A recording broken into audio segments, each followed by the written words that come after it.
Hola a todos, hoy nos reunimos para analizar un caso de accidente laboral complejo que nos permitirá entender la aplicación de la normativa colombiana en situaciones reales. Nos acompaña Angie Argumedo como abogada laboral, Alejandra Cardona como representante de la empresa y quien les narra, Andrea Flores. El caso es que Juan Pérez, empleado de una empresa de construcción, sufrió un grave accidente mientras realizaba sus labores diarias. Una pesada pieza de equipo de construcción cayó sobre él, causándole múltiples fracturas en ambas piernas y severos daños en la columna vertebral. Su supervisor reaccionó de inmediato, contactando a emergencias, y Juan fue trasladado a un centro médico cercano. Tras el incidente fue sometido a varias cirugías y tratamientos médicos. Sin embargo, pese a los esfuerzos realizados, el dictamen médico determinó que quedó con una pérdida de capacidad laboral del 50,1%. Me avisas. El primer interrogante que debemos abordar es: ¿cuál es el proceso para determinar el origen de la lesión? En Colombia, la Ley 1562 del 2012 y el Decreto 1072 del 2015, en su capítulo 6, establecen que una vez ocurra un accidente, la ARL, Administradora de Riesgos Laborales, debe ser notificada de inmediato por el empleador.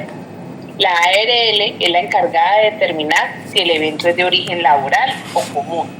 Esto implica una investigación exhaustiva que incluye el análisis de las circunstancias del accidente, los testimonios, los registros de seguridad y el dictamen médico. Desde nuestra empresa, una vez ocurrido el accidente, procedimos con la notificación inmediata a la ARL y activamos nuestro protocolo de emergencias. Es fundamental que la investigación se realice de manera rigurosa para determinar la relación causal entre el accidente y la actividad laboral. ¿Quién tenía la responsabilidad de reportar el accidente? De acuerdo con el artículo 22417 del Decreto 1072 del 2015, el empleador es quien tiene la obligación legal de reportar los accidentes y enfermedades laborales a la ARL y a la EPS, entidad promotora de salud correspondiente. Este reporte debe hacerse dentro de los 2 días hábiles siguientes a la ocurrencia del accidente o al diagnóstico de la enfermedad. Entonces, ¿a quién corresponde en este caso la indemnización y prestaciones económicas por la pérdida de capacidad laboral del 50,1% o la pensión de invalidez?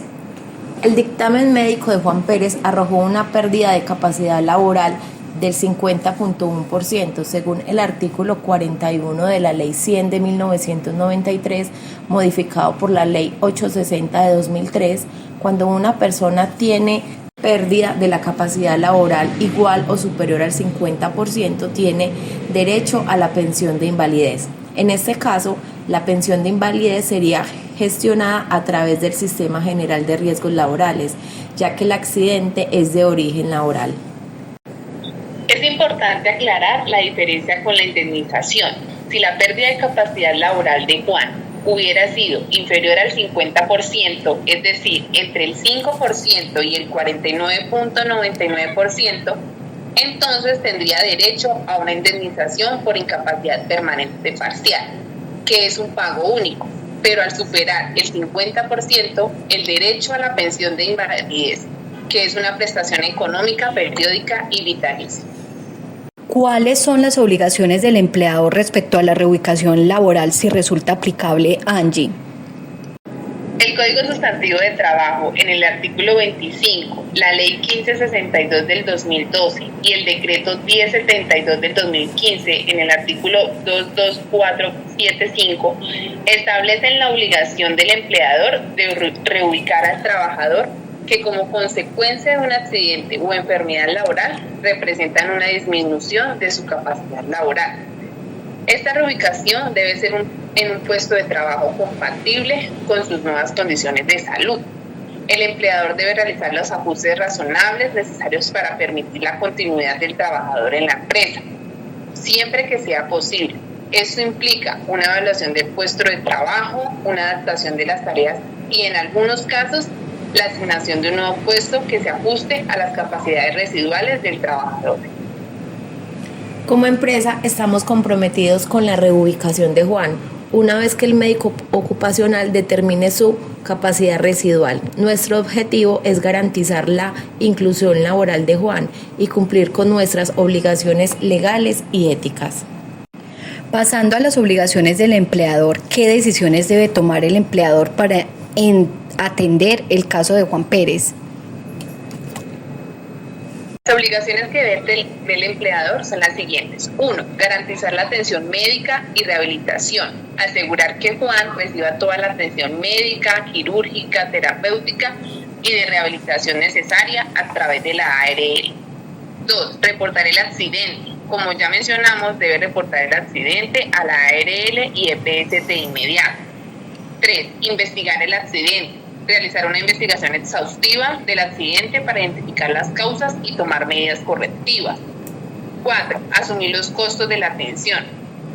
Si la empresa no tenía afiliado a Juan a la ARL o no lo hizo correctamente, debería asumir la totalidad de los costos. Sin embargo, en este caso se asume que la afiliación estaba en regla y la ARL cubre los gastos.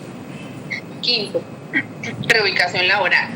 Realizar el proceso de reubicación de acuerdo con el dictamen de la pérdida de capacidad laboral y las recomendaciones médicas. Y 6. Garantizar las prestaciones económicas.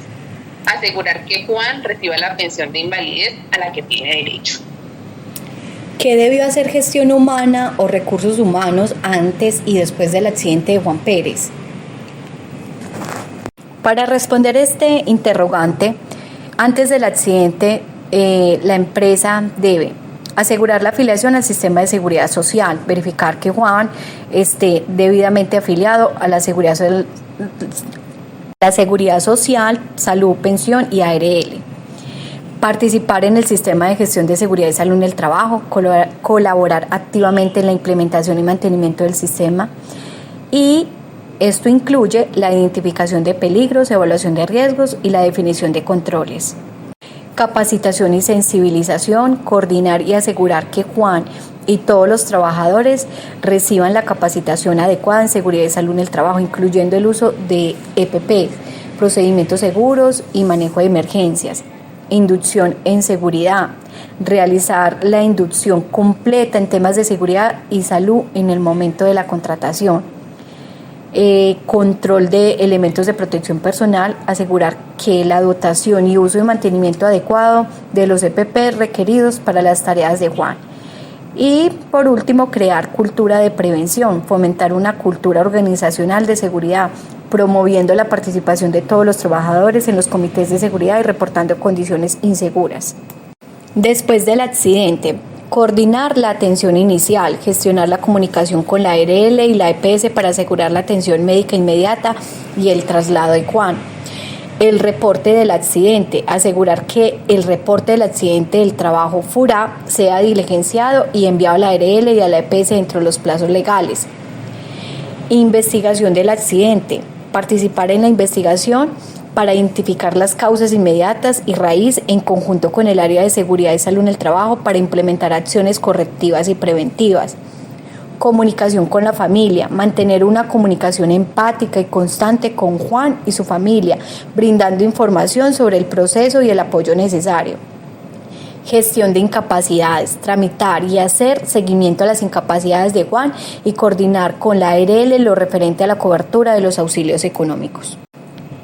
Y en el proceso de reubicación y rehabilitación, una vez que la ARL emita el dictamen de pérdida de capacidad laboral, Gestión Humana debe liderar el proceso de reubicación laboral o readaptación de puesto de trabajo de Juan, buscando opciones compatibles con sus nuevas condiciones de salud y en cumplimiento de la normativa de rehabilitación y reincorporación laboral.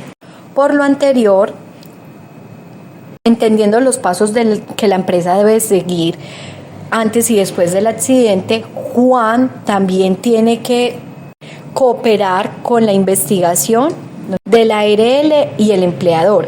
Es fundamental que la ARL realice el dictamen de pérdida de capacidad laboral, que es el documento clave para acceder a la pensión de invalidez. Y Juan debe estar atento a los plazos y procesos y si tienen dudas, pues buscar una asesoría legal. Examinando las normativas aplicables, abordando las obligaciones del empleador, le vamos a preguntar a Angie cuáles son las leyes que nos aplican en este caso.